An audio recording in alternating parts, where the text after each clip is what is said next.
So we are going to do 4 problems, and we're going to start with 3x squared plus x, whoops, not plus, minus 6 divided by 3x.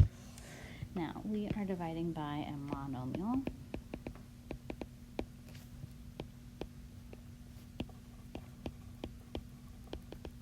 So what we can do is we can actually just take all the terms, 3x squared plus x minus 6, and divide by that monomial to each of them, and then simplify.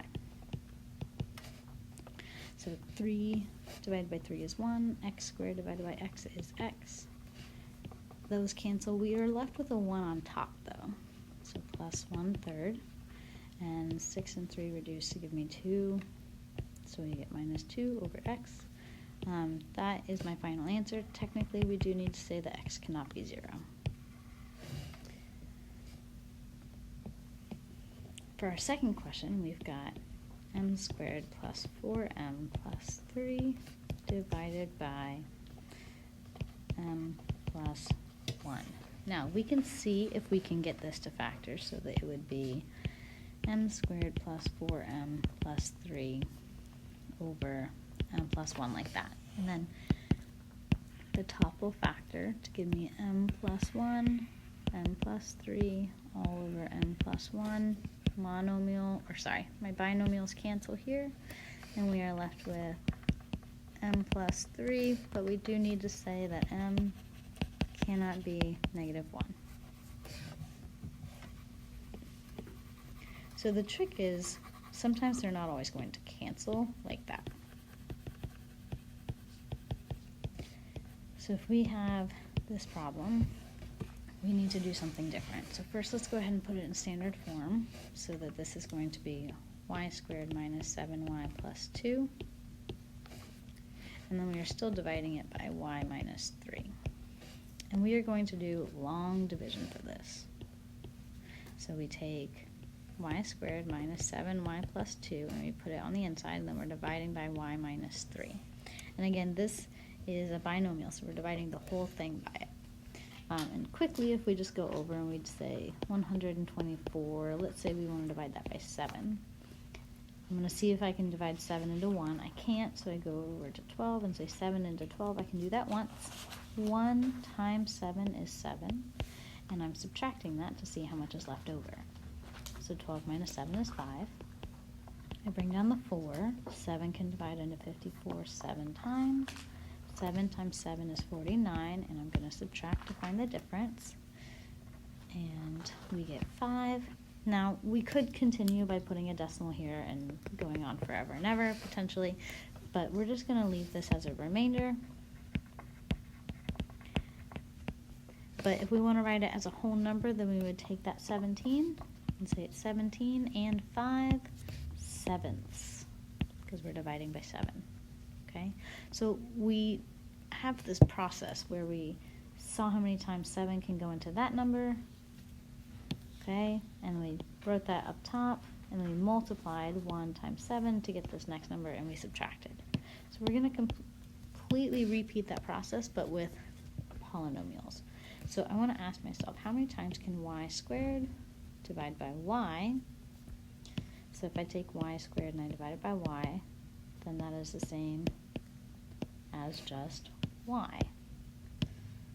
Okay, so we've got y, and then I have to multiply, but I'm multiplying by a binomial, so we get y squared minus 3y.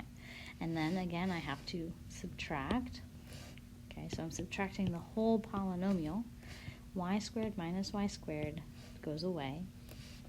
Okay, negative 7y minus a negative, well, minus a negative is the same as adding a positive, so we get negative 4y, and then plus 2, I'm going to bring that 2 down. And then I'm going to start the whole process over again, but this time I'm going to be, instead of dividing by, so I'm going to see how many times can 4y be divided by y. And I'm kind of just ignoring this negative 3 for that first step. So if we have negative 4y divided by y, then we get negative 4.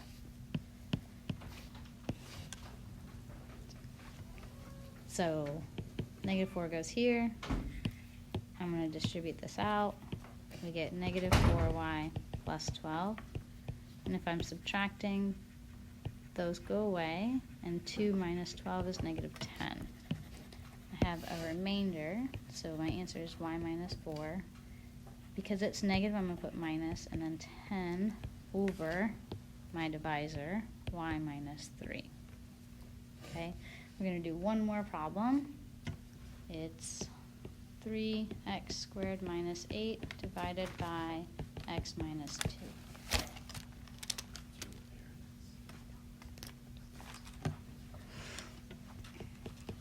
Okay, so if we go ahead and do this, we put 3x squared minus 8 on the inside and x minus 2 on the outside.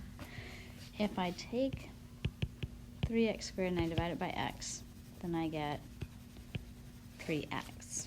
Okay, so that would be my first one. 3x times both of these will give me 3x squared minus 6x.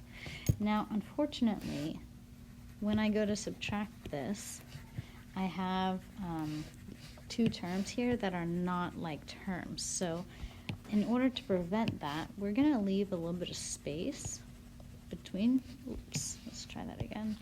We're going to leave a little bit of space between to kind of act like a placeholder. Now, some people will put a 0x there just to make sure that they know that there's nothing there to begin with. So 3x squared minus 3x squared goes away. 0 minus a negative, again, we're subtracting a negative, so we add, and we get 6x. Bring down that negative 8. Now we have 6x divided by x. Gives us 6.